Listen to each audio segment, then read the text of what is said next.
going on with D.C. residents who don't want safe streets? James, this is unbelievable. Their hatred for President Trump is such that they would rather have crime in the streets than give Trump credit for trying to do something about it. Now, that's the activists. That's people like this nut. You know, I think he's a lawyer. Works for the Department of Justice. Has a rather responsible job. You know, he's part of the bureaucracy.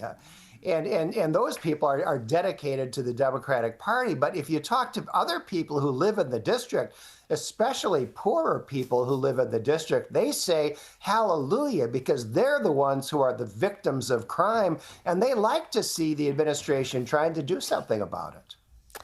Caroline. John, you know, Rowan just talked quite at length about the Middle East and what this now means, our government's shift in recognising Palestine with our relationship with the US. We've already seen Marco Rubio come out and call it meaningless. We've seen Mike Huckabee come out and say it's caused disgust there. Do you think this is going to have a real impact on our relationship with President Trump and our leader, Anthony Albanese?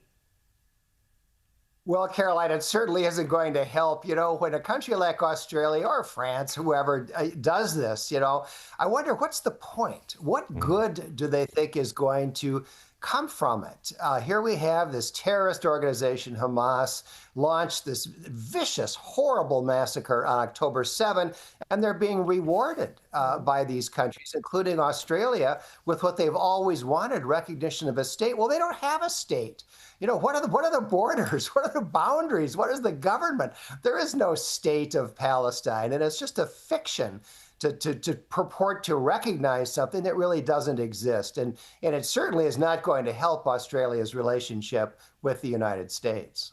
Well, just picking up on that, John, I mentioned earlier, I don't know if you heard, but Greg Sheridan, one of our, highly regarded commentators, has just come back from or has just been attending a US, Australia dialogue type thing, a private one.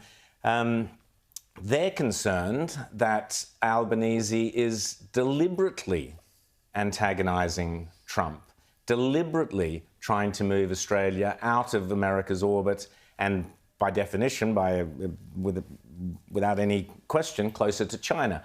If that's been picked up by Australian commentators and US commentators, how serious is that, do you think? It would be being picked up in the White House, surely.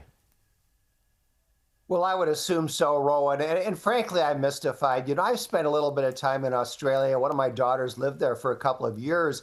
And when people in Australia talked about the Chinese presence, the Chinese influence, the Chinese threat, I didn't detect any sense among Australians that they want to move out of the American orbit and into the Chinese orbit. I didn't hear that at all. And to me, Rowan, it seems like this is an example of the same kind of thing that we're seeing in the United States, where this hatred for Donald Trump is such that it's leading people to advocate policies that are just crazy, whether it's, getting cozy with the communist Chinese, or whether it's, no, we have to have more crime in the District of Columbia. It's the same kind of thing, I believe. Well, James. John, speaking of, crazy sort of policies, one of the things that's been really coming out in the last several weeks has been this whole evidence now that there was a pipeline of classified information from the old Hillary Obama era FBI, from James Comey and Clapper and all of these sorts of deep state operators into the New York Times and so on to create a false impression about Donald Trump being a Russian agent. Now, I was saying earlier in the program that this is creating a huge hangover as they try and sort things out in Ukraine. Tell us more about this, and are we going to see some sort of justice for what seems to have been, a real abuse of power by Democrat officials back in that first Trump administration? James, we have known the outlines of the Russia collusion hoax for a long time. It was invented by Hillary Clinton's presidential campaign. This guy, Christopher Steele, put together this completely fake, so-called dossier of totally made up stuff about Donald Trump and Russia. And then the intelligence agencies and the FBI acted like it was real, and they purported to brief Trump on these allegations, and then they leaked oh, we have briefed the president on this dossier, and that gave the green light for, all these news organizations, newspapers, TV networks, and so on, to publicize the completely made-up allegations of this Christopher Steele product. We have known about that at least since 2019. One of the House committees investigated. Andy McCarthy wrote a book, Ball of Collusion. What's happening now is that the Trump administration is declassifying and publicizing documents that pin down a lot of the details. So we're seeing the actual documents where this hoax is being perpetrated. We knew it happened, but now we're really seeing the details in real time. So is there going to be justice? The real issue, James, is did these people commit a crime?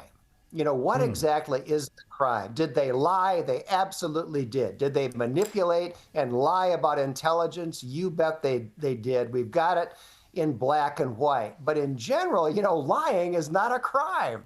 If it were, we wouldn't have so many people in Congress, right? So I think it's a wide open question right now whether the Department of Justice is going to conclude that there are individuals here, John Brennan, say, or James Comey, that they can really pin a crime on.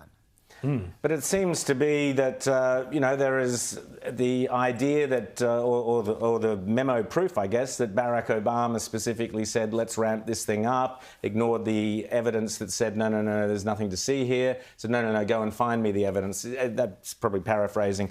But there's that suggestion. That's a pretty serious thing, isn't it, John? I mean, could Barack Obama see himself in front of a grand jury, or even Hillary Clinton? I don't think so, to be honest, Rowan. I mean, Barack Obama comes off looking very bad here. He didn't want Donald Trump to succeed him. He was one of the people who collaborated in this effort to handicap that incoming Trump administration by making this huge deal out of a complete fiction, the Russia collusion hoax. And from these memos, we can see that he clearly was in on that plot. No doubt about it. But again, the question is that a crime? I don't think, I may be wrong, but I don't think we're going to be seeing these Obama administration officials or Hillary Clinton in orange jumpsuits.